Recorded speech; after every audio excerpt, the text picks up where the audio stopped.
Well, welcome to segment number 6 of social media marketing.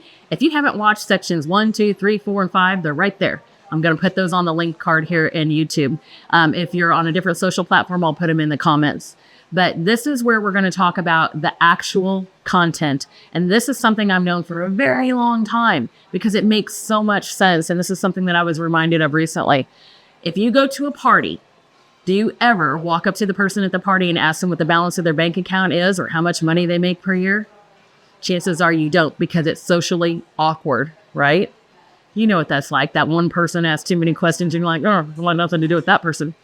So social media marketing is kind of the same way. We don't introduce ourselves to someone immediately and have to know everything about them. But what we're doing is we're constantly cultivating, and our messages and our content itself needs to be friendly, outgoing, but we need to find common ground. So when was the last time you sat down and you thought about the common ground that you have with your customers? Who is your customer? I mean, I know for Melrose that 80% of our customers are female, 20% are male.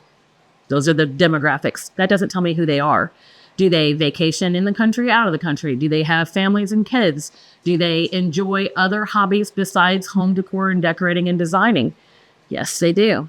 So getting to think about that person and finding that common ground. You'll often see in our posts that I'm talking about having my morning coffee. I'm relating to people that are coffee drinkers.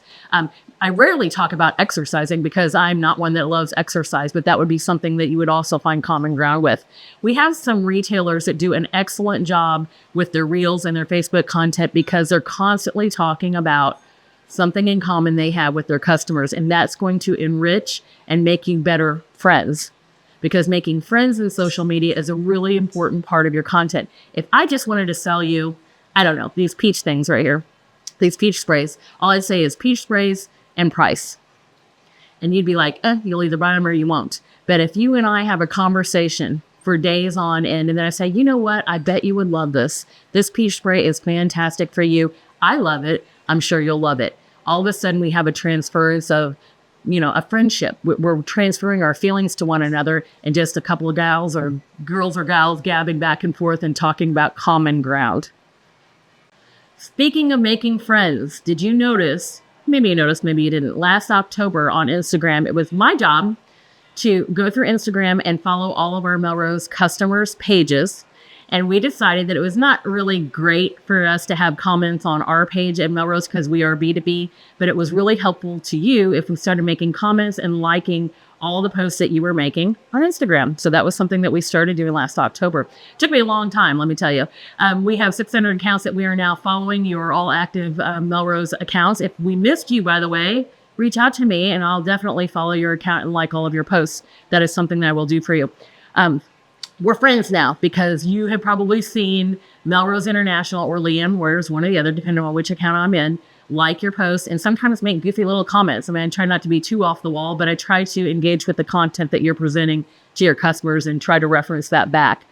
This is important. We've made friends. You can do the same kind of thing. One of those friends I made is Modern Display, and Modern Display is a very active social media marketer. They have organic and paid posts that I've seen in the past year. I do follow that stuff, you guys. I do know whether or not you are someone that is doing all organic posting or if you're doing all boosted posting and you have a budget for that advertising. I can tell the difference, and I know it's hard for your organic posts to really get out there, and so I make the comments on them. I'm going to give you an example right here. So let's say you don't know how to make friends. Maybe you're socially awkward. That's okay. I'm going to help you out here. You can also do something like they did in this reel that's right here.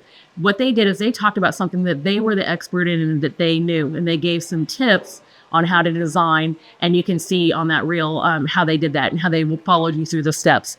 So even though they don't know the person that they're talking to, they're given industry advice.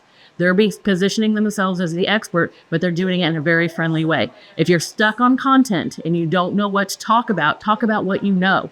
You know how to design. You know how to put displays together, and that will work for you.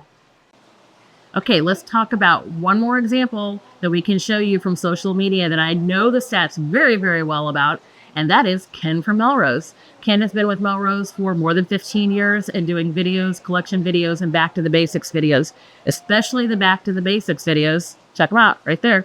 he is tackling your problems. And so every time he does one of those videos, he stops and thinks to himself, what is it that our stores want to know how to do a little bit better? What is a tip or a technique that I can share with them that just kind of takes a little bit of pressure off and can help them out inside of their store?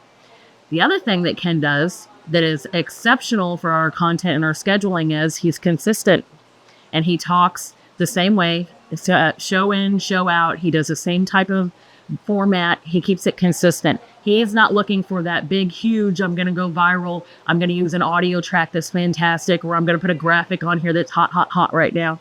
He's being consistent about being the expert in the field, the person that you can depend on for information. And he's continually putting up content that feeds into what your interests are.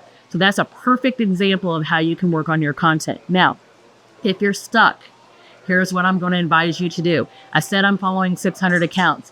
All you have to do is go into Instagram, see who Melrose International is following, and make a new friend.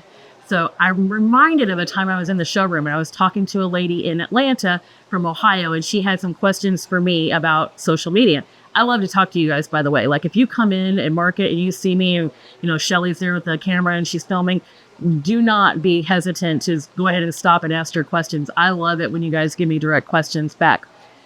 But the lady in Ohio was asking the exact same questions 2 weeks later when I was in Vegas to a lady who was in Montana. And I thought, wouldn't it be great if these two could get together and they could figure out that, hey, we could help each other out. We can like each other's posts.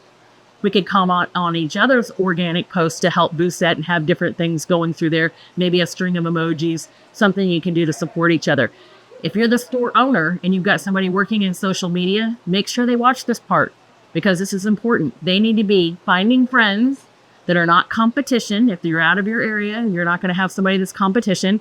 Just go to that list that we have, those followers that are available to you, and start reaching out by commenting. All you have to do is start commenting on somebody else's post. They're going to find out who you are. They're going to click on you, find out what kind of store you have, realize that you're all the way across the country, you're not in the same backyard, and that you've made a new friend. So these are the things you can work on for your content. They're going to help you now. Sections 7 and 8 are coming up very soon.